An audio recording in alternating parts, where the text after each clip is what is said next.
এরই মধ্যে ত্রয়োদশ জাতীয় সংসদ নির্বাচনের জন্য প্রার্থী তালিকা চূড়ান্ত হয়েছে। প্রতীকও বরাদ্দ শেষ হয়েছে। বৃহস্পতিবার থেকে শুরু হচ্ছে প্রার্থীদের আনুষ্ঠানিক প্রচারণা। বিএনপি চেয়ারপারসন তারেক রহমান সিলেট থেকে আনুষ্ঠানিকভাবে প্রচার শুরু করছেন, আর 23 ও 24 জানুয়ারি রংপুর ও রাজশাহী বিভাগ থেকে নির্বাচনী প্রচার শুরু করবে বাংলাদেশ জামায়াত ইসলামী। অন্যদিকে এনসিপি 22 জানুয়ারি জাতীয় 3 নেতার মাজার জিয়ারতের মাধ্যমে শুরু করবে নির্বাচনী প্রচারণার কাজ। অন্য দলগুলোর প্রার্থীরাও মুখিয়ে আছেন প্রচারণার জন্য। এরকম মুহূর্তে এসে প্রধান উপদেষ্টাও বললেন, নির্বাচনে যেন গলদ না থাকে। গলদের প্রসঙ্গ কেন তুললেন তিনি? এসব নিয়েই আজকের বার্তা কক্ষের আলোচনা। নির্বাচনী ডামাডোলে বাংলাদেশ।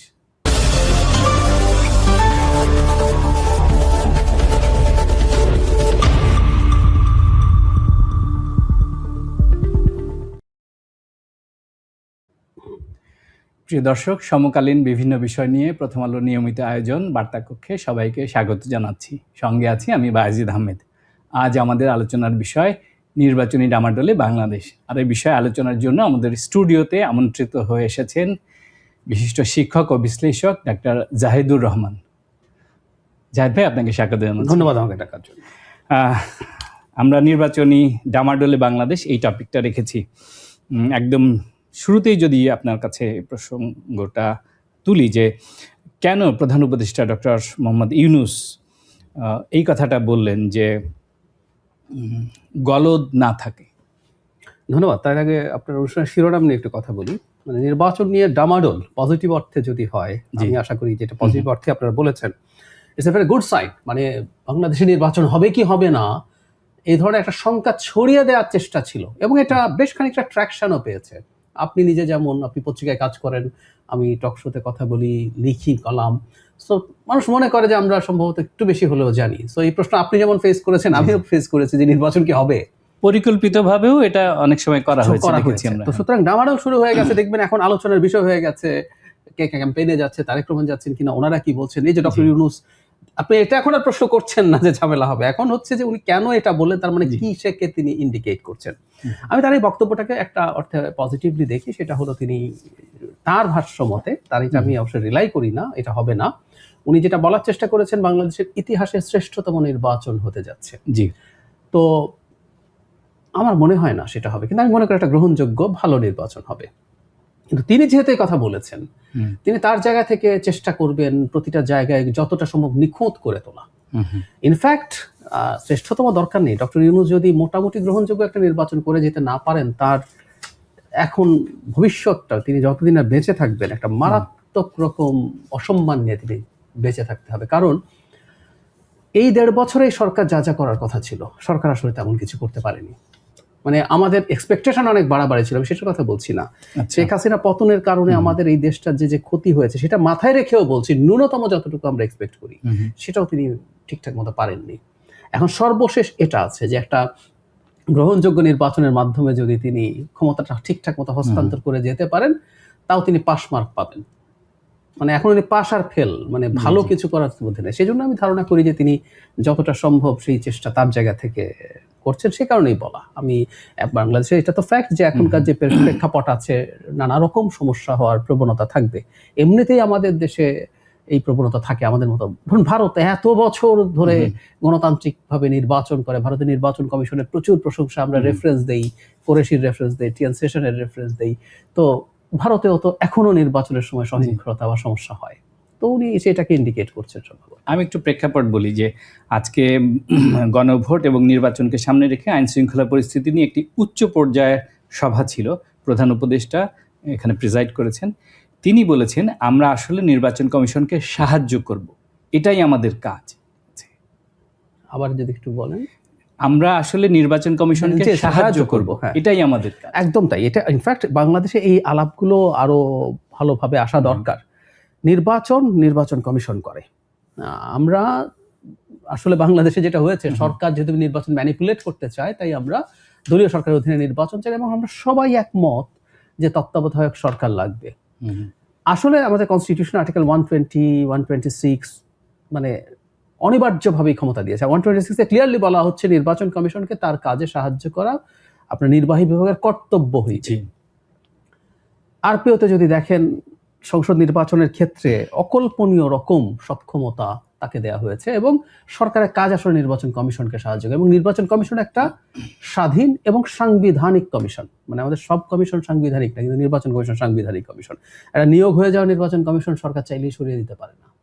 এটা আমাদের উচ্চ আদালতের বিচারকদের মতো সুপ্রিম জুডিশিয়াল কাউন্সিল করে, মানে বিরাট এক ক্যাবিনেট সচিব, বিরাট পদ, সরকার চাইলে পরদিন উনি নাই, তাই না? একজন মন্ত্রী, বিরাট পদ, সরকার চাইলে পরদিন উনি নাই, কিন্তু নির্বাচন কমিশনকে সরকার সেটা করতে পারে না। তো এই কারণে আমরা এই প্রতিষ্ঠানগুলো তৈরি করার চেষ্টা করেছি। তো এই ডামাডোল যখন শুরু হচ্ছে ঠিক তখনই আজ খুলনায় একটি প্রোগ্রামে জামায়াতের সেক্রেটারি জেনারেল মিয়া গোলাম পারওয়ার তিনি অভিযোগ করেছেন যে আজ পর্যন্ত জামায়াতের প্রতি নির্বাচনের যে লেভেল প্লেইং ফিল্ড সেটি সমানভাবে প্রযোজ্য হচ্ছে না। জামাতের ইনফ্যাক্ট এই কথা চলছে, জামাত এই জোট, জামাত এনসিপি জোট, এনসিপির নেতারাও বলছেন, জনাব গোলাম পারওয়ার আজ না, এর আগেও বলেছেন, একাধিকবার বলেছেন জামাতের নেতারা। আমি মোটামুটি 3টা কারণে তারা এটা করছেন বলে মনে করি। এর মধ্যে 2টো কারণকে আমি পলিটিক্যাল যে রেটরিক আছে, চাপে রাখার কৌশল, একটা হলো চাপে রাখার কৌশল, চাপে রাখতে হবে, এটা আমি নাগরিক হিসেবে চাই। কেন জানেন? জামাতে ইসলামী এনসিপি জোট জিতে যাবে এ ধরনের আলাপ কেউ করছেন আমি মনে করি না। তারা হারবেন এবং বেশ খারাপভাবেই হারবেন। মানে 151 সিট পাওয়ার জন্য কোনো কম্পিটিশনই হবে না। এটা আপনার বিশ্বাস? আমার বিশ্বাস। কম্পিটিশন কি বিশ্বাস নাকি অ্যানালাইসিস? বিশ্বাস তো আর আমি আকাশ থেকে করছি না। এটার একটা ঝুঁকি কোথায়, মানে এখন বিএনপি 250 সিট ক্রস করে যাবে কিনা এই আলাপও কেউ করতে পারেন চাইলে। আচ্ছা, এখানে একটা ফুটনোট দিয়ে রাখা জরুরি। ওই আলাপটা আমি একটু পরে করতে চেয়েছিলাম যে আমাদের প্রথম আলোতেই একটি অ্যানালাইটিক্যাল রিপোর্ট এসেছে। 79 আসনে, 79 আসনে 92 জন বিদ্রোহী ক্যান্ডিডেট বিএনপির প্রার্থী, তারা স্বতন্ত্রভাবে নির্বাচন করছে। তারপরও আমি সেটা মাথায় রেখেই বলছি, বিএনপিকে ভোগাবে তো বটেই, আমি আসবো কতটুকু ভোগাবে সেটা প্রশ্ন, এই আলোচনা আমরা করব। এই ভোগানোর পরও বিএনপির 151 সিট পেতে কোনো সমস্যা হবে না, শিওর। এখন এতে ঝুঁকিটা কোন জায়গায়? আচ্ছা, একটা দল ক্ষমতায় চলে যাবে, নির্বাচন হওয়ার আনুষ্ঠানিকতা বাকি আছে, এটা হলে কিন্তু প্রশাসন, পুলিশ সবার ওই দল চাক বা না চাক সেই দলের হয়ে কাজ করার প্রবণতা তৈরি হয়। বাংলাদেশে এটা হয়।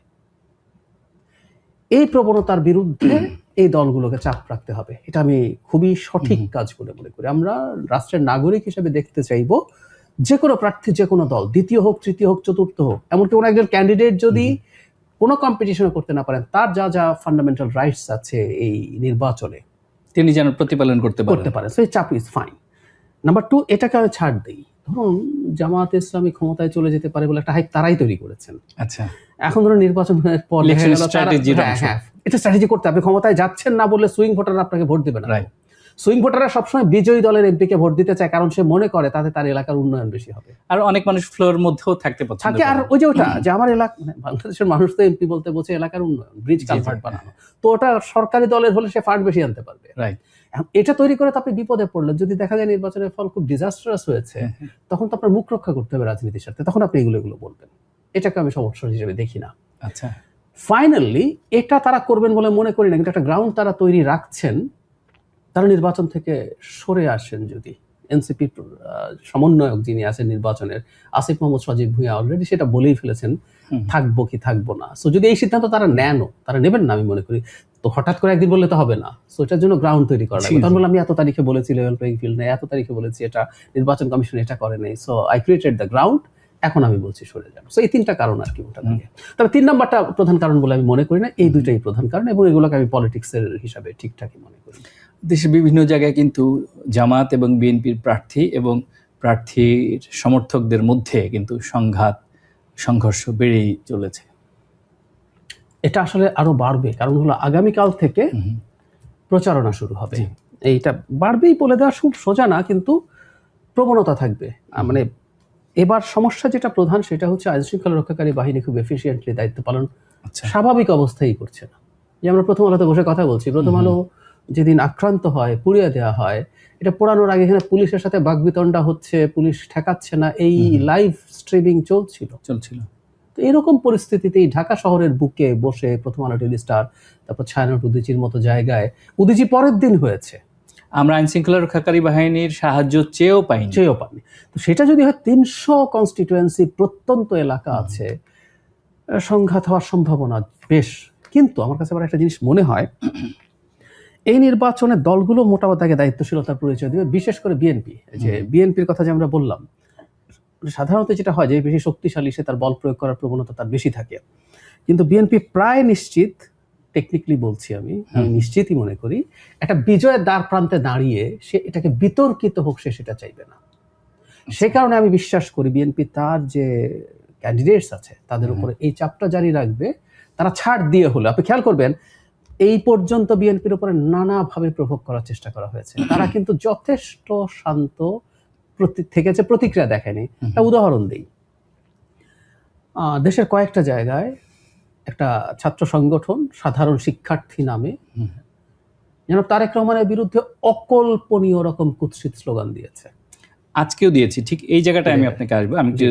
আমি সম্পর্ক যোগ করছি যে সেটা হচ্ছে যে আজকে জগন্নাথ বিশ্ববিদ্যালয়ে ছাত্র শিবিরের এক নেতা তিনি বলেছেন, যেহেতু তারেক রহমান সাহেব আজ রাতে সিলেট যাচ্ছেন, আগামীকাল থেকে ক্যাম্পেইন শুরু করবেন সিলেট থেকে, তো সিলেটে যেন তার ক্যাম্পেইনে করতে দেয়া না হয় সেই জন্য শাহজালাল বিশ্ববিদ্যালয়ের ইউনিভার্সিটিতে যেহেতু ছাত্র সংসদ নির্বাচনটা বন্ধ আছে সেইটার ব্লেমটা বিএনপিকে দেয়া হচ্ছে, এবং তারেক রহমান সাহেবের এই যে ক্যাম্পেইন সেটা যাতে বাধাগ্রস্ত করা হয় সেই জন্য আজকে গতকালকে জগন্নাথ বিশ্ববিদ্যালয়ে ছাত্র শিবিরের যে প্রোগ্রাম হয়েছে সেখানে কিন্তু তারা ঘোষণা দিয়েছেন। এগুলো অত্যন্ত উস্কামনিমূলক, এটাই বলছি। আমি আগের জায়গায় যাই, মানে বাংলাদেশের ইতিহাসে এরকম কুৎসিত স্লোগান কোনোদিন হয়নি। কিন্তু খেয়াল করবেন, চাইলে ছাত্র দল এটার মধ্যে ইনভলভ হয়ে আগের বাংলাদেশ হলে অনেক ঝামেলা হয়ে যেতে পারতো, কিন্তু তারা খুব সিরিয়াসলি সংযম দেখিয়েছেন। এই যে আপনি যেটা বললেন, এটা তো মারাত্মক হুমকি, এটা একটা ফৌজদারি অপরাধ যে তার এটাকে বাধাগ্রস্ত করার জন্য তারা যদি আহ্বান জানায়। তো এই জন্য আমি বলছি যে বিএনপি সম্ভবত মানে অতি সহনশীলতা, মানে যতটুকু দেখানোর কথা তার চেয়ে বেশি দেখিয়ে তারা সংঘাত যতটা সম্ভব এড়াতে চাইবে। বিশেষ করে যারা নির্বাচন বিতর্কিত করতে চায়, তারা তো পারলো না শেষ পর্যন্ত, নির্বাচন ঠেকিয়ে ফেলো, ক্ষমতা বিপ্লবী সরকার বানিয়ে নিয়ে ফেলো, এই সরকার 5 বছর না 10 বছর এইসব করে যখন শেষ পর্যন্ত আর হলো না, এখন নির্বাচনটাকে বিতর্কিত করার চেষ্টা যারা করবেন তাদের বিরুদ্ধে আমি ধারণা করি বিএনপি মানে সিরিয়াসলি প্রভোক্ট হয়েও বিএনপি শান্ত থাকার কথা। বিএনপি তার স্বার্থে, ক্ষমতায় যাওয়ার স্বার্থে স্বাভাবিকভাবে তারা নমনীয় থাকবে, যতটা পারা যায় সংযত থাকবে। কিন্তু প্রশ্ন উঠেছে বিএনপির যে বিদ্রোহী প্রার্থীরা মাঠে আছেন, বিশেষ করে 79টি আসনে 92 জন প্রার্থী, কম বেশি হতে পারে, তো সেই ক্ষেত্রে এটা কি ইম্প্যাক্ট পড়তে পারে? ওই একই সংঘাতের ঝুঁকি আছে। তবে আমি একটা জিনিস মনে করি, সেটা হলো ওই একই কথা আবার যদি আমার এই কথাটাকে আপনি সঠিক বলে ধরে নেন যে বিএনপি জিতবে নির্বাচনে, তাহলে যেটা হবে যারা স্বতন্ত্র আছে তারা এমন কিছু করবে না, এমন পর্যায়ে যাবে না, অলরেডি তারা কিন্তু শৃঙ্খলা ভঙ্গ করে থেকে গেছেন। আজকে কিন্তু বিএনপির যিনি মুখপাত্র ডক্টর মাহাদি আমিন তিনি কিন্তু ব্রিফিং করে বলেছেন যে যারা এখন পর্যন্ত মাঠে আছেন তারা যদি নির্বাচন থেকে সরে না আসেন তাহলে বিএনপি সেই বিদ্রোহী প্রার্থীদের বিরুদ্ধে কঠোর সাংগঠনিক ব্যবস্থা নেওয়া হবে। কঠোর বলতে আপনি কি বুঝছেন? তাদেরকে পদ থেকে বহিষ্কার সহ, মানে আর কখনো ফিরে না আসা, এই ধরনের পদক্ষেপ নেওয়া উচিত, নেবেও সম্ভবত। সেটাও বলছি না, মানে যারা আছেন তারা ধরুন ফৌজদারি অপরাধ করলেন, মারামারি করলেন, বিএনপির ক্যান্ডিডেটের সাথে গিয়ে নিজেরা গিয়ে মারামারি, এটা ফৌজদারি অপরাধ, ক্রিমিনাল অফেন্স। তো তিনি যদি জানেন বিএনপি ক্ষমতায় যাবে, তিনি এটার নিয়ে বাড়াবাড়ি অনেক বেশি করবেন না। তখন কোনো অন্যায় না, ন্যায়ভাবেই সরকার চাইলে তার উপরে চড়াও হতে পারবে, আচ্ছা যে তুমি তো ফৌজদারি অপরাধ করেছো, কারণ সে জানে এই পরদিনই, এই নির্বাচনটা হলো তার পরদিনই ঘটনা পাল্টে যেতে পারে। সে কারণে যতটা সংঘাত আমরা ধারণা করি তাদের সাথে হবে, ওই পর্যায়ে সংঘাতে তারা যাবেন বলে আমি মনে করি না। বিএনপির এই বিদ্রোহী প্রার্থীরা বিএনপিকে ক্ষমতায় যাওয়ার ক্ষেত্রে বেকায়দায় ফেলবে কিনা? না, বেকায়দায় ফেলবে না। কেন? কারণ ওই যে গ্যাপ ইজ সো হাই। ধরুন 151, মানে এখানে 79টা সিটে তারা দাঁড়িয়েছেন, এর অর্ধেক সিটেও যদি স্বতন্ত্ররা বিজয়ী হতে পারে অথবা স্বতন্ত্র বিএনপির সাথে ভোট কাটাকাটি করে তাতে জামায়াত জোট অর্ধেক সিটও পেয়ে যায়, ওই আশঙ্কাটাই কিন্তু বেশি করছেন বিশ্লেষক। তাও জামায়াতে ইসলামী, বিএনপি এবং স্বতন্ত্র প্রার্থী ভোট ভাগ হয়ে যাবে, এদিকে অন্য প্রার্থী বের হয়ে যাওয়ার সম্ভাবনা আছে। এটা যদি অর্ধেকের ক্ষেত্রে হয়, অর্ধেকের প্রশ্নই আসে না, অর্ধেকের ক্ষেত্রে যদি হয় তাও ম্যাজিক ফিগার 151 এ জামায়াতে ইসলামী যাবে না, ফর শিওর। সেই কারণে জোট বলছি, করার পরেও জোট করার পরেও ইয়াস, বরং জোট থেকে ইসলামী আন্দোলন বেরিয়ে গিয়ে সাম্প্রতিক সময় তাদের বিরুদ্ধে যেরকম মানে তোপ দাগাচ্ছেন ইসলামী আন্দোলন, ইসলামী শরিয়ার প্রশ্নে, সেটা জামাতকে এতদিনে তৈরি করা যে তাদের ব্যাকগ্রাউন্ড, সেটাতে বেশ বড় ফাটল তৈরি করাতে পারবে। জোটের পড়া হবে না। সেজন্য বলছি, জোকস অ্যাপার্ট, মানে আমরা একটু সিরিয়াসলি যদি বলি, সেই ৭৯টার মধ্যে হাতে গোনা কিছু সিট জামাত পেতে পারে এই পাল্টাপাল্টির জন্য। কারণ বাংলাদেশে স্বতন্ত্রকে ভোট দেব এই প্রবণতা আসলে খুব বেশি নাই, খুবই কাল্ট টাইপের ফিগার কিছু মানুষ পেরেছেন। এই জন্য কাটাকাটি, এর মধ্যে ২-১ জন জিতেও যেতে পারেন, ২ জন ৩ জন ৪ জন জিতে যেতে পারেন, আর ৫-৭টা ১০টা সিট সর্বোচ্চ দুই পক্ষের ভোট কাটাকাটি করে জামাত জোট জিতে যেতে পারে। তাতে সিগনিফিক্যান্ট কোনো পরিবর্তন আসলে হবে না। একটা কথা মনে রাখতে হবে, ওই যে বলছিলাম একটা ঝুঁকি জামাত জোটের আছে, বিরাট ঝুঁকি। সেটা হলো বাংলাদেশের, একটু আগে বলেছিলাম, একটু ব্যাখ্যা করি। বাংলাদেশের প্রবণতা হচ্ছে, সাধারণ মানুষ এমপি বলতে কি বোঝে? এমপি মানে আইন প্রণেতা টনেতা না। এমপি মানে উনি আমার সুখে দুঃখে থাকবেন, পাশে থাকবেন, উনি আমার এখানে টিয়ার কাবিখা কাবিটা এগুলো খরচ করবেন, ওনার লোকজন এগুলো খুব বেশি চুরি না করে আমাদেরকে দেবেন। আচ্ছা, এটা আবার সবাই পাবে, বিরোধী দলের এমপি, সরকারি দলের এমপি। কিন্তু আপনি যদি সরকারি দলের এমপি হন, আপনি রাস্তাঘাট বেশি বানাতে পারবেন, ব্রিজ কালভার্ট বেশি বানাতে পারবেন, আপনি বরাদ্দ বেশি আনতে পারবেন, তাই তো? ফলে সুইং ভোটাররা যদি শেষ মুহূর্তে এটা হয়, ডিনামিক্সটা পাল্টে যায়। জামাত জিতে যাব কেন বলছে? ওই সুইং ভোটারদেরকে কনভিন্স করার জন্য। আচ্ছা, ও করবে কি তখন? আমি জামাতকে দিতে চাইছিলাম, যদি এমনও হয়, সে দেখবে জামাত তো জিততে পারছে না, যদি জিততে না পারে তাহলে আমি যে জিতবে তাকেই দেই, তার এমপি হলে আমার এখানকার উন্নয়ন বেশি হবে। এইটা যদি হয় একটা পর্যায়ে গিয়ে, আপনি দেখবেন রেজাল্ট ভীষণভাবে একতরফা হয়ে যেতে পারে। একটি বক্তব্য কিন্তু সোশ্যাল মিডিয়ায় চাউর হয়েছে বেশ কয়েকদিন ধরে, আপনি যেহেতু বিশ্লেষণ করেন, সোশ্যাল মিডিয়াও ঘাটেন, সেটি হচ্ছে যে এই যে বিএনপির ৭৯ জন প্রার্থী তারা এখনও টিকে আছেন, যেহেতু তারা বৈধ হয়েছেন, এই সংখ্যাটা আরও বেশি ছিল, ১১৯ বা ১১৭ ছিল। বিএনপির এইসব বিদ্রোহী প্রার্থীদের কেউ বা কোনো একটি নির্দিষ্ট দল ফুয়েল দিচ্ছেন, নানানভাবে তাদের সহযোগিতা করছেন, ভোটের মাঠে রেখেছেন টিকিয়ে রাখতে। এমনকি নির্বাচন কমিশনের একটি অংশের প্রতি পক্ষপাতের কিন্তু অভিযোগ তোলা হয়েছে। মানে নির্বাচন কমিশনের যদি অন্যায় পক্ষপাত থাকে সেটাকে আমি সমালোচনা করব, কিন্তু যদি নির্বাচনী কৌশল হিসাবে কোনো দল কাউকে পেট্রোনাইজ করে রাখার চেষ্টা করে, এটা অসুন্দর কিন্তু বেআইনি না। আচ্ছা, আমি প্লেইনলি একটা জিনিস বুঝি, রাষ্ট্র চলবে আইন দিয়ে। আইনের বাইরে নৈতিকতার প্রশ্ন আছে, এটা অনৈতিক হতে পারে, অসুন্দর হতে পারে। আনটিল অ্যান্ড আনলেস এটা ইললিগাল, আমরা আসলে এটা নিয়ে মেজর প্রশ্ন তুলতে পারবো না। এটা নির্বাচনী কৌশল হিসাবে খারাপ হবে না। বিরোধী যারা আছে তারা যদি মনে করে বিএনপির এরকম এদেরকে যত বেশি ধরে রাখা যায়, তাতে তাদের বেশ কিছু সিটে, বিশেষ করে যেখানে কম্পিটিশন নেক টু নেক, কোন একটা সিটে নেক টু নেক হলে বিদ্রোহী যদি ২০,০০০ ভোটও পায়, সেটা যদি ডিসাইসিভ ফ্যাক্টর হয়, এগুলো আপনি করবেন। আমাদের দেশের ইতিহাসে এগুলো হয়েছে।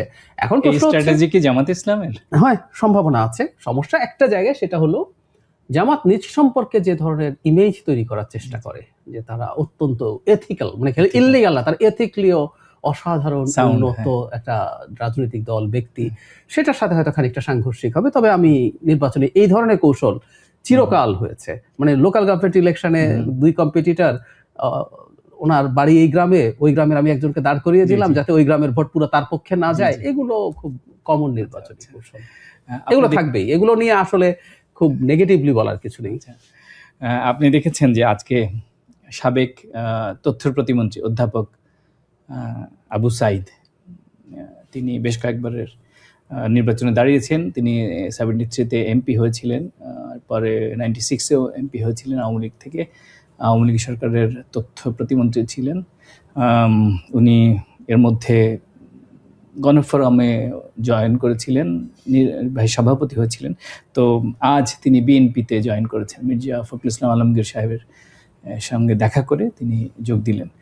তো তিনি যদিও এই নির্বাচনে স্বতন্ত্র প্রার্থী হিসাবে আছেন, মাঠে আছেন, এইরকম আওয়ামী লীগের একজন প্রবীণ নেতা, যিনি সংবিধান প্রণয়ন কমিটির অন্যতম সদস্য, একজন মুক্তিযোদ্ধা, তিনি বিএনপিতে চলে আসলেন। কিভাবে দেখছেন এটা সুন্দর, কিন্তু আমি উনি আরো আগে হলে সম্ভবত ওই সিটে তিনি নিজেই নির্বাচন করতে পারতেন। জি। আর তিনি আওয়ামী লীগ থেকে বেরিয়েছেন অনেক আগে, সুতরাং যে আওয়ামী লীগের যে স্টিগমা, সেই স্টিগমা তার নেই। উনি সেই নোংরা আওয়ামী লীগের সাথে ছিলেন না। 2014 সালে তিনি স্বতন্ত্র নির্বাচন করেছিলেন। তবে এখানে একটা নতুন ফাইন্ডিং এবার হয়েছে, আমরা এটা নিয়ে সামনে আলাপ হবে। এটা ভালো খারাপ কিনা এই আলাপটাও হতে পারে, ভালো না খারাপ। সেটা হচ্ছে আরপিওতে এখন যে নিয়মটা করা হয়েছে, আপনি দলীয় প্রতীককে, মানে আপনার নিজের যে প্রতীক সেটা নিয়ে নির্বাচন করতে হবে, জোট হলেও। জি। আপনি অন্য কারো প্রতীক, আগে ছিল জোটের যে কেউ যে কারো প্রতীক নিয়ে করতে পারবে। এতে না কোনো দলে থাকা একটা ছোট দল, সে করতো কি, তার দলের মতো পারফর্ম করতো, নির্বাচনের সময় নৌকা বা ধানের শীষ নিয়ে নির্বাচন করতো। আরপিও এখন যে জায়গায় আছে, এটা যদি বলবৎ থাকে, আমাদের অনেক ছোট দল আসলে সার্ভাইভ করতে পারবে না। তারা অনেকেই এসে পরে বিএনপিতে জয়েন করবেন। আমার ওনার বিএনপিতে জয়েন করা দেখে এটা মনে হলো যে এবারই বিএনপির সাথে একসাথে কাজ করা, আন্দোলন করা বেশ কিছু নেতা, অন্তত কয়েকজন বিএনপিতে সরাসরি যোগ দিয়ে নির্বাচন করছেন। নূরের দলের সেক্রেটারি করেছেন, হ্যাঁ, যারা এলডিপির সেক্রেটারি ডক্টর রেদওয়ান আহমেদ, উনি করেছেন। আবার সেলিমের তো উনি দল বিলুপ্ত করে দিয়ে বিএনপিতে ফিরেই না, এলডিপি, একেবারে বিলুপ্ত করে দিয়ে উনি ফিরে গেছেন। সো এটা, এই প্রবণতা সামনে আরো দেখবো আমরা, এই কারণে যদি আরপিওটা এভাবে থাকে। আচ্ছা, এটা কিন্তু আগে ভিন্ন ছিল, এটা চেঞ্জ হয়েছে। যদি এভাবে থাকে তাহলে এই প্রবণতা, কিন্তু আলাদাভাবে নির্বাচন করলে নিজের দল থেকে, তাহলে বিউটি অফ ডেমোক্রেসিও থাকতো, আলাদা সত্তা গড়ে উঠতো। মানে এই যে আওয়ামী লীগ, বিএনপি, জামাত, জাতীয় পার্টি, এর বাইরে যে নতুন রাজনৈতিক দল বা ছোট ছোট রাজনৈতিক দল, তারা বেড়ে উঠতে পারছে না, তারা আলাদা সত্তা হিসেবে গ্রো করছে না। এটাও তো আমাদের গণতন্ত্র। তবে এই আলাপটাও আছে, পৃথিবীতে ফাংশনিং ডেমোক্রেসি গুলোতে এত দল নেই। আমাদের 50-এর বেশি রেজিস্টার্ড দল আছে। ফাংশনিং ডেমোক্রেসি গুলোতে দুটো মেইন দল থাকে, সাথে আরো কয়েকটা দল জোটে থাকে। আমাদের 60-এর মতো দল আছে, এর মধ্যে আওয়ামী লীগের হচ্ছে নিবন্ধন স্থগিত আছে। তো এটা কেউ কেউ মনে করেন যে এটা কমে আসা ভালো। এটা ইনফ্যাক্ট নিশ্চিতভাবে বলা যাবে না, তবে আমি ব্যক্তিগতভাবে মনে করি দল থাকা উচিত, থাকলে ভালো হতো। তাতে আরপিওর ওই আইনটা যদি পাল্টায় তাহলে সেটা হবে, আদারওয়াইজ এগুলো টিকবে না। আচ্ছা, আমরা আজকে নতুন মার্কিন রাষ্ট্রদূত, তার নাম হচ্ছে ব্রেন্ট ক্রিস্টেনসন, তিনি ইএমকে সেন্টারে গণমাধ্যম কর্মীদের সঙ্গে আজকে তার একটা মত বিনিময় সভা ছিল।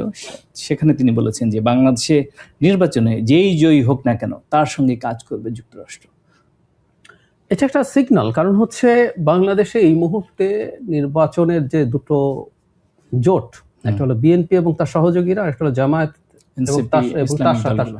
এখন জামাতের সাথে এনসিপি, এবি পার্টি, এলডিপি আছে, যারা ইসলামী দল না। এর বাইরে বাকি দলগুলো, ইভেন ইসলামী আন্দোলন বেরিয়ে যাওয়ার পরও বাকি দলগুলোর মধ্যে জামাত ইসলামী সহ এদের ইসলামী দল। জামাত ইসলামী তাও অ্যাপারেন্টলি যে ধরনের কথা বলছে মুখে, তাতে কনস্টিটিউশন সহ ভেতরে এখনো কট্টর ইসলামপন্থী দলের সবকিছুই আছে। কিন্তু মুখে তারা বলছেন তারা কল্যাণ রাষ্ট্র করবেন, তারা শরিয়া কায়েম করবেন না, যদিও তাদের দলের টপ কোনো লিডারের মুখে না। আমরা খ্রিস্টান সম্প্রদায়ের একটা প্রতিনিধি দল সাক্ষাৎ করার পর জানতে পারলাম। কিন্তু এর মধ্যেই এমন দল আছে যারা খেলাফত চায়, যারা মনে করেন বাংলাদেশে সবার ভোটাধিকার থাকবে না, একটা ন্যাশনাল আইডি কার্ড থাকবে, একটা ভিআইডি থাকবে, ভোটার আইডি কার্ড। তারা ডিসাইড করবেন কারা কারা ভোট দেওয়ার যোগ্য হবেন। তারা আফগানিস্তানে যান, আফগানিস্তানের লোক এসে গোপনে তাদের সাথে মিটিং করেন। এই ধরনের মানুষজন বা দল যখন থাকে, তখন এই প্রশ্ন আসতে পারে যে এটাকে গ্লোবাল কমিউনিটি কিভাবে দেখবে। মার্কিন রাষ্ট্রদূত আসলে এই বার্তাটা দিলেন, যদি তারা নির্বাচনে জিতে আসে, তারা আস্থা রাখছেন যে তারা ক্ষমতায় এসে এই ইসলামী শরিয়া বা খেলাফত কায়েম করবে না, সুতরাং তার সাথেও তারা কাজ করতে চান যদি তারা আসে। আপনি যদি বিব্রত না হন, আপনাকে একটি প্রশ্ন করি। সেটা হচ্ছে যে আপনি একটা সময় নাগরিক ঐক্য ছিলেন। তো নাগরিক ঐক্যের যিনি সভাপতি মাহমুদুর রহমান মান্না, উনি বগুড়া 2 এবং ঢাকা 18 নির্বাচন করছেন। তো এর আগে কিন্তু বিএনপি ঘোষণা দিয়েছিল যে বগুড়াতে মাহমুদুর রহমান মান্নাকে সাপোর্ট দিবে বিএনপি, মানে সেখানে তারা তাদের জোটের প্রার্থী মাহমুদুর রহমান মান্না। তো এখন পর্যন্ত মাহমুদুর রহমান মান্না দলকে কিন্তু সাপোর্ট দেয়নি বিএনপি, এবং তিনি আনুষ্ঠানিকভাবে প্রেস কনফারেন্স করেছেন। তিনি বলেছেন যে এককভাবে নাগরিক ঐক্য 12টি আসনে নির্বাচন করবে, তিনি নিজে দুটোতে। হ্যাঁ, এবং তিনি নিজে দুটো, এবং ওই 2 আসনেই কিন্তু বিএনপির প্রার্থী আছেন। দলীয় প্রার্থী। এই দলটির প্রতি কি নাইনসাফি করা হলো? অ্যাপারেন্টলি তাই মনে হয়। মনে হওয়ার কারণ আছে, কারণ মাহমুদুর রহমান মান্না যে ধরনের রোল প্লে করেছিলেন এই শেখ হাসিনার পুরো সময়, তিনি জেলে গেছেন, জেলে ছিলেন এবং বেরিয়েও বহু সময়, আমি তো যেহেতু ওনার দলে ছিলাম, ওনার রাস্তায় রাজপথে উনি কি করেছেন এটার প্রচুর ডকুমেন্ট আছে, প্রচুর ভিডিও আপনি পাবেন, উনি যে ভাষায় এই লড়াই করে গেছেন টক শোতে, সব জায়গায়। এখন আমি ঠিক নিশ্চিত নই ঘটনাটা কেন ঘটলো, কিভাবে ঘটলো। তারা একবার ঋণ সংক্রান্ত একটা জটিলতায় তিনি আটকা পড়ে গিয়েছিলেন, কিন্তু এটা তো শেষ পর্যন্ত সুরাহা হয়েছে, সমাধান হয়েছে। সুতরাং দুটোর একটা সিটে তার এটা পাওয়া উচিত ছিল বলে আমি মনে করি, এবং সেটা আমি অবশ্যই বিশ্বাস করি যে এটা তার উপরে অন্যায় হয়েছে এবং বিএনপির উচিত ছিল শেষ মুহূর্তে হলে, কারণ গতকাল যখন মনোনয়নপত্র প্রত্যাহারের শেষ সময় ছিল তার কয়েকদিন আগেই তার এই ঋণ সংক্রান্ত জটিলতাগুলো সব কেটে গিয়েছিল, সুতরাং এটা হওয়াই উচিত ছিল, এটা অবশ্যই ঠিক। তার মানে আসনের হিসাব নিকাশ খুব জটিল। এবার আমি একটু বিএনপির পয়েন্ট থেকে আমি আবার বিএনপির পয়েন্ট থেকে যদি বলি, একটা খুব টাফ সিচুয়েশন আছে, সেটা হলো 3টা নির্বাচন তো হয়নি। আচ্ছা আমি আপনাকে বলি, 6 সালের বিএনপির যে নেতারা সারা জীবন লড়াই করে 6 সালে এসে দাঁড়ালেন, ধরলেন তার বয়স 55, তিনি এবার অপেক্ষা করছেন এবার আমার দল ক্ষমতায় যাবে, পরের নির্বাচন এবার না গেলাম আমাদের কি হতো, এবার আমরা হারবো, পরের বার আবার জিতবো। তো উনি সারা জীবন দল করে এসে এবার নমিনেশন পাবেন আশা করছেন সামনের নির্বাচনে। ওনার বয়স এই নির্বাচনের সময় 75, রাইট। উনি এই নির্বাচন যদি না করেন পরের বার ওনার বয়স হবে 80। বিএনপি যে এত স্বতন্ত্র, অনেককে বসাতে পারেননি, কারণ কিন্তু এটা। তো তাহলে বিএনপির এবার একটা নতুন ধরনের চ্যালেঞ্জ তৈরি হয়েছে, যে সে তার এত জমে যাওয়া ক্যান্ডিডেট অ্যাকোমোডেট করা নিয়ে প্রবলেম আছে। আমি নাম বলছি না, খুবই সিগনিফিক্যান্ট একজন মানুষ আছেন বিএনপিতে, যিনি নিজে এমপি ইলেকশন করার জায়গা ছিলেন, কিন্তু তার বাবা, তিনি নিজে আগে এমপি হয়েছেন, তার বাবা তারপরও এবার নির্বাচন করবেন। তিনি তার সন্তানকে বলছেন যে তুমি পরে করো। এই ধরনের ঘটনাও ঘটেছে, অথচ সেই সন্তান এমপি হওয়ার জন্য তার যথেষ্ট সঠিক বয়সেই ছিলেন। তো এই ঘটনাগুলো আছে। তো বিএনপির জন্য থিংস খুবই টাফ। তারপর আমি বলি সবকিছুর পরও কিছু মানুষকে, যারা মাহমুদুর রহমান মান্নাকে একটা সিট অবশ্যই ছেড়ে দেওয়া উচিত ছিল আমি মনে করি। আপনি দেখেছেন যে বরিশালে চরমোনাই পীরের যে দল ইসলামী আন্দোলন বাংলাদেশের নায়েবে আমির মুফতি মোহাম্মদ ফয়জুল করিম, উনি বলেছেন যে সরকার আওয়ামী লীগের কার্যক্রম নিষেধাজ্ঞা দিয়েছে, যদি আওয়ামী লীগের কোনো ব্যক্তি অন্যায় না করে, তার বিরুদ্ধে মামলা না থাকে, তবে তার নিরাপত্তার দায়িত্ব সরকারের। আমি খুবই সঠিক বক্তব্য মনে করি। মানে আমরা এখন এবার পরিস্থিতি এমন হয়েছে, আওয়ামী লীগ সম্পর্কে আমরা যখন একটা শব্দ তুলছি, মানে খানিকটা জামাত শিবির আগে যা ছিল। আপনি যদি জামাত শিবির নাম তোলেন, ট্যাগ দেন, তাকে পিটিয়ে মেরে ফেলতে পারেন। আপনি জামাত শিবিরের অফিস বন্ধ করে রাখতে পারেন। আমার মনে আছে একবার টাঙ্গুয়ার হাওরে বুয়েট ছাত্র শিবিরের সম্ভবত ছেলেরা একটা পিকনিকের মতো গেছে এবং একটা সাংগঠনিক সফরও মিটিংও করছিল। তো শিবির মিটিং করছিল, শিবির নিষিদ্ধ দল ছিল তখন, নিষিদ্ধ সময় না, তো আপনাকে ধরে টরে নিয়ে এসে যাতা করলেন। মানে আপনি শিবির, আপনি জামাত, বা আপনি বিএনপি হলো তো বটেই। ঠিক একইভাবে না, একই রকম প্রবণতা এখন আছে। আপনি আওয়ামী লীগ করতেন, আওয়ামী লীগ করেন, সুতরাং আমি আপনাকে যে কোনো কিছু করতে পারি। খুবই বাজে প্রবণতা। মানে আমরা শেখ হাসিনা যে জিনিসগুলোকে ঘৃণা করেছি, বিরুদ্ধে দাঁড়িয়েছি, ঠিক সেটা আমরা করতে পারি না। রাইটলি উনি বলছেন আওয়ামী লীগের যারা ফৌজদারি অপরাধ করেছে প্রত্যেকটা মানুষের বিচার হওয়া উচিত, টপ থেকে জেলা পর্যায়ে, উপজেলা পর্যায়ে পর্যন্ত। এর বাইরে কেউ যদি আওয়ামী লীগের নেতাও থেকে থাকেন, আওয়ামী লীগের কমিটিতে ছিলেন, কিন্তু যার বিরুদ্ধে ফৌজদারি অপরাধ নেই, যিনি বেশ কট্টর বা কঠোর সমর্থক ছিলেন, তার বিরুদ্ধে তো আসলে এগুলো করার কোনো জায়গা নেই। আমাদেরকে আস্তে আস্তে মেইন স্ট্রিমে, এমনকি তারা যদি অন্য কোনো দলে যায়, তারা সেটা যেতে পারেন, তারা ভোট বা ক্যাম্পেইন সবকিছুতে তাদেরকে ইনভলভ করতে পারলে বরং ভালো আমি মনে করি। আপনি তো জানেন যে অতীতে নির্বাচনগুলোতে 2008 পর্যন্ত যে ফেয়ার ইলেকশনগুলোতে, সেখানে আওয়ামী লীগের ভোট 35 থেকে 38-9 পর্যন্ত ছিল। তো সেই সংখ্যাটা হয়তো কিছুটা কমেছে, তারপরে তো কিছুটা, বেশ কিছু অংশ আছে। তো এই ভোটের পার্সেন্টেজ এবারে নির্বাচনে ফ্যাক্টর হবে কিনা বিজয়ের ক্ষেত্রে? এখন আপনাকে আমি জিজ্ঞেস করব, আপনি কি মনে হয় এখন তাদের পার্সেন্টেজ কত হতে পারে? আমার ধারণা 20 থেকে 25-এর মধ্যে। ওকে, আমি 20-এর আশপাশে এরকম একটা বেশি ধরি সংখ্যাটা। Still it's a huge number. জি।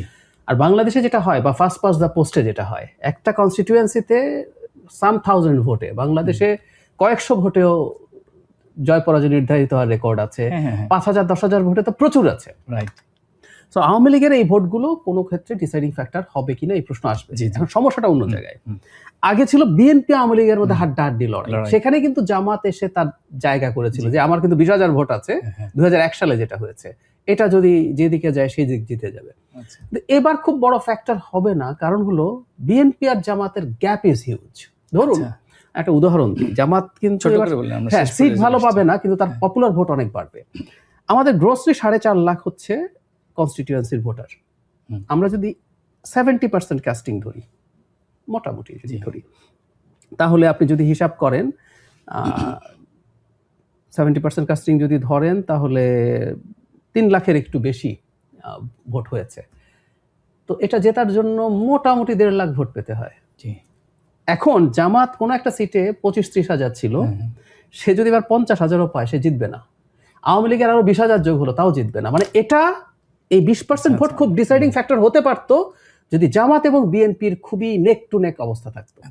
সেই ক্ষেত্রে যদি কিছু জরিপ বলছে নেক টু নেক অবস্থা, উইচ আই ডোন্ট রিলাই, সেই জন্য এগেইন আওয়ামী লীগের যদি ভোট থোক হয়ে 20% যদি জামাতের কাছে চলে যেত, তাহলে একটা বড় সিগনিফিক্যান্ট চেঞ্জ হতো, কিন্তু আমার কাছে সেটা মনে হয় না। অভিযোগ উঠেছে যে একটি দল তারা ইশারা ইঙ্গিতে নানাভাবে চেষ্টা করছে যে আওয়ামী লীগের সমর্থকদের যে ভোটগুলো নেয়ার জন্য, বাক্সে নেয়ার জন্য, এটা কি চেষ্টা করছে তারা? আদৌ করছে, করার উচিত। আপনি নির্বাচনের মাঠে যখন থাকবেন, আওয়ামী লীগের লোকজন এই রাষ্ট্রের নাগরিক, তাদের ভোটাধিকার আছে। এই 20% যদি হয়, এই ভোটাধিকার যাদের আছে, আপনি তার ভোট নিতে চাইবেন তো। তার মানে ব্যালট বাক্সে আওয়ামী লীগের প্রতীক নাই, নির্বাচনেও নাই, কিন্তু আওয়ামী লীগ সর্বত্র আছে। এখন পর্যন্ত 20% ভোটার আপনি এটাকে নাই করে দিতে পারেন না, ইটস এ ফ্যাক্টর। অদৃশ্যভাবে হলেও আছে নিশ্চয়ই। জাহিদ ভাই, নির্বাচনী ডামাডোলে বাংলাদেশ এই আলোচনা করছিলাম। আপনাকে অসংখ্য ধন্যবাদ, এত চমৎকার করে আপনি বিশ্লেষণ করেন। প্রিয় দর্শক, এই অনুষ্ঠানটি আপনারা যারা দেখতে পাননি তারা দেখতে পাবেন প্রথম আলোর ফেসবুক পেজ, ইউটিউব চ্যানেল এবং prothomalo.com-এ। আজ যারা সঙ্গে ছিলেন তাদের প্রতি কৃতজ্ঞতা। আগামীকাল নতুন কোনো বিষয়, অন্য কোনো অতিথিকে নিয়ে হাজির হব। ততক্ষণ সবাই ভালো থাকুন, নিরাপদে থাকুন, আর প্রথম আলোর সঙ্গেই থাকুন।